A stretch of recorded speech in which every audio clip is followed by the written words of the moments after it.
Howdy, folks. Today we're looking at DC Comics Presents number 85 from 1985. Hearken well, friends, for today's specimen is a comic of singular significance to your humble narrator, one of the oldest comics in my personal collection. If you were around in the early 1980s, you might recall that the young HBO played the same movies over and over again, and one of them was Wes Craven's Swamp Thing, which I saw many times.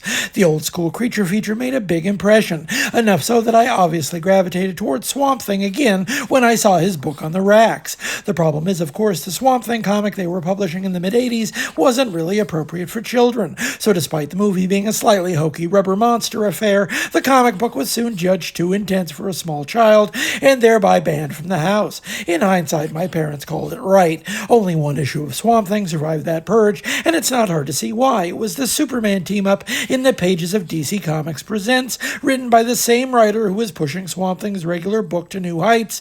Yes, Alan Moore, along with frequent collaborator Rick Veitch. Although the movie had been the reason for the character's return to newsstands in 1982, it wasn't until Moore's arrival that the series took off. The issue presents a significant challenge then, not the character's first team-up with Superman, but the first attempt to bring Superman closer to Swamp Thing's newfound tone.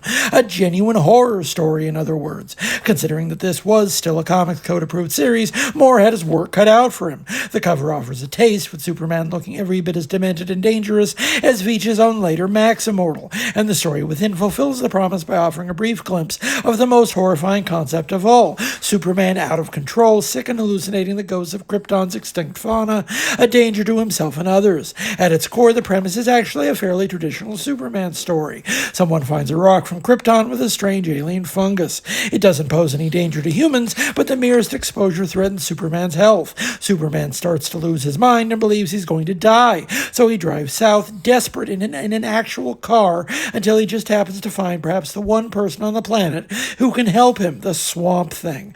Incidentally, this issue also dropped within 2 weeks of another Alan Moore classic, For the Man Who Has Everything, in Superman Annual number 11. Not a bad month any way you slice it.